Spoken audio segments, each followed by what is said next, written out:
Depression rates have tripled since this time last year. But the question is, why?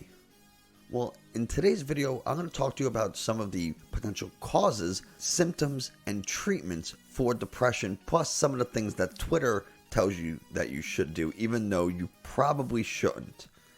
Hey everybody, Nick from Just Nat Science, and today we're going to talk about, well, everything that I just said a few seconds ago. This is a highlight of our podcast episode that we do every Tuesday with my fiance Lauren. So if you're interested and you want to hear the full thing, check it out on our website or anywhere you listen to podcasts. That's Just Nat Science.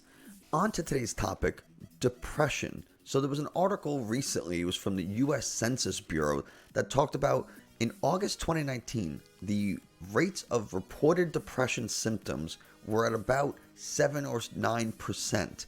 Now, in what is September 2020, that number has more than tripled to 28%. It's a big difference. And the number one reason is, well, the pandemic, right? People are out of jobs. People are losing money. Too much time with the kids. Too much time with the spouse.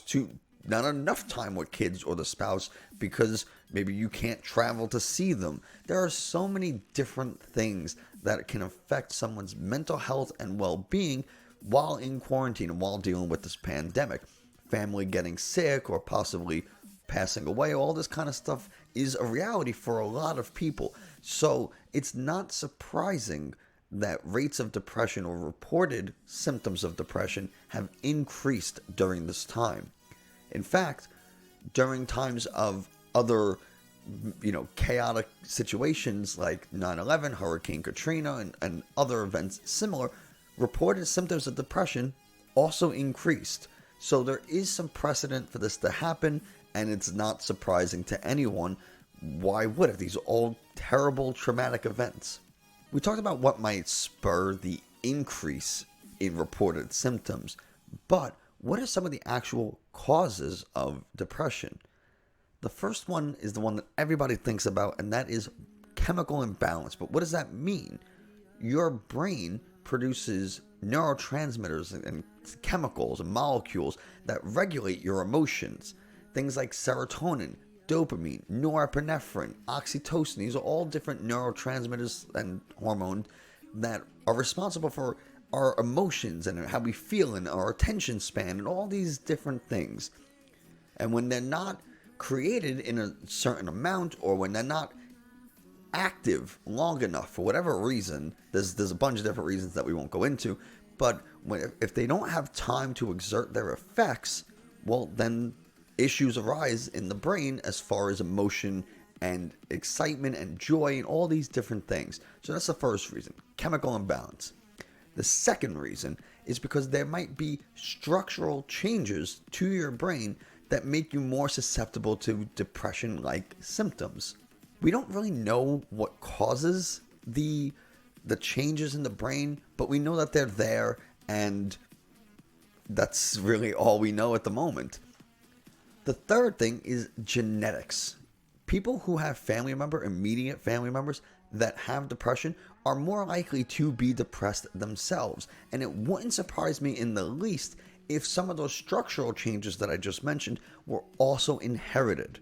The fourth and final thing that might cause it is the environment. And you're wondering, how could where I am affect my brain? And there's a whole field of study called epigenetics, which is basically how your brain or how your DNA is expressed in response to your environment. So what happens is you can have DNA that is supposed to express a certain amount of protein, but your environment alters your DNA in such a way that maybe it shuts down expression, maybe it increases expression. Either way, the end result is that the standard prescribed expression of that gene is now altered. This happens all the time, and most of our research about the effects of epigenetics come from studies on twins. Identical twins have, the same DNA. So if one has an epigenetic change that causes a disease state or some type of alteration from normal, then we can attribute the change to the disease, and we know exactly where it is and what causes it, and we're really happy. But most of the time, that's not the case, and we have an idea of a list of genes and DNA segments that might be involved, but it gets really complicated, so we're just going to end it there. We also have some treatments. There are legitimate treatments, and then there's what Twitter tells you to do. And we're going to start off with the legitimate treatments. The first one is psychotherapy. This is conventional therapy, talking with a therapist or a psychiatrist, psychologist, some licensed healthcare professional, and expressing your emotions or what might be bothering you or what might be the cause of your depression. Just standard therapy. The second is medication. Things like Prozac, which is called an SSRI, selective serotonin reuptake inhibitor. It's a fancy word that means the medication stops serotonin from going back into where it came from, and it allows it to stay and exert its effect on its target cell longer. There's a whole series of medications just like it, and there's medications that do things similar to it, but slightly stronger. And we call those SNRIs, selective norepinephrine reuptake inhibitors.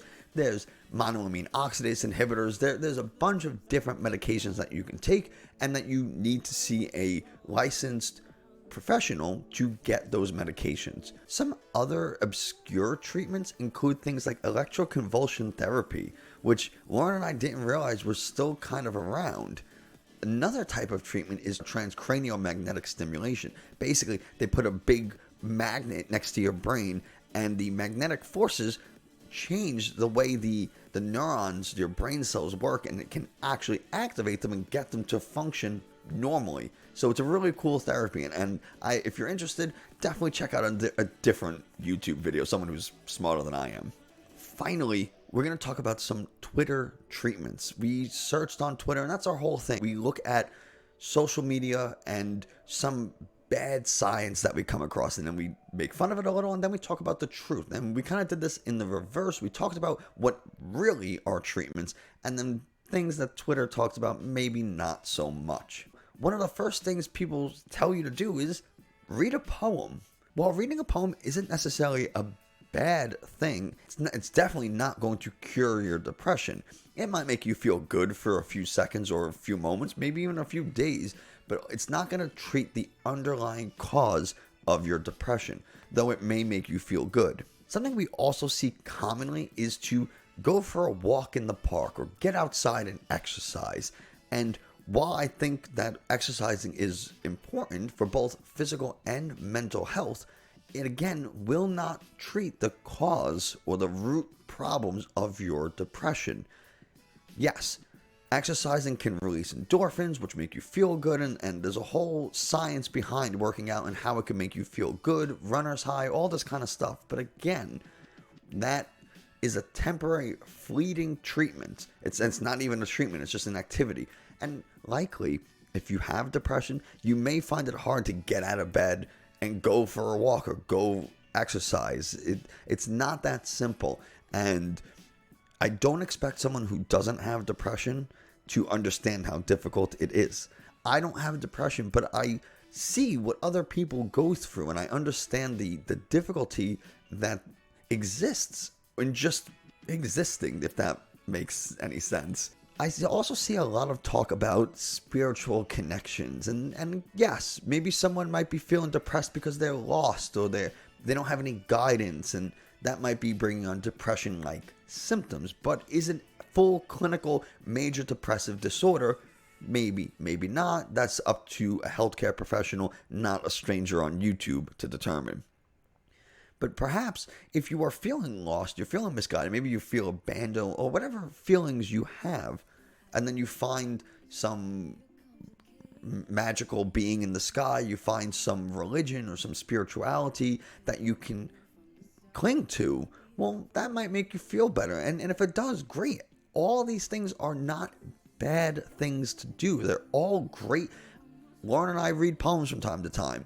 Lauren and I love going on hikes, and I exercise frequently. I'm not a spiritual person, but hey, you do whatever works for you. And that's what this is all about, is finding the thing that works for you. Go speak with a healthcare professional. Go speak with a counselor, someone, and work out a plan on how to treat your depression, because it is very serious. I don't want you to feel that way. And there are a ton of people who might feel like their life doesn't have any value or worth. And if you're watching this, please know that's not true. I want the absolute best for you. So does Lauren. And so does a lot of your family and friends, even if you don't know it, even if they don't explicitly say it. Thank you so much for watching. I hope you learned something. I hope you can maybe put yourself in someone else's shoes, and instead of just blurting out the first thing that comes to mind, maybe give a hotline number. That's what Lauren and I were doing. We were on Twitter and looking up these responses, and when people were clearly reaching out for help, we gave a hotline number for New York City Cares, or some other number that someone can call just to talk with a counselor or a professional, because it's really important. I don't want to ramble and go back on topic. Thank you so much for watching. I hope you enjoyed. If you did like this, please hit that like button, hit subscribe. All that kind of stuff helps. What are some things that you do when you're down, when you're feeling upset? Maybe if you have depression, what are some of the things that bring you back and give you energy? Let us know in the comments below, or let us know on our social media. If you want to get in touch with us, Twitter is the best way. You can find us at JustNatScience. And if you like this, well, we do a full 30-minute or so weekly podcast episode where we get way more in depth. We talk about more stuff, we get some jokes in there. It's definitely not safe for work though, so just know that up front. But anyway, that's going to do it for us today. Thank you so much, and we'll see you next time.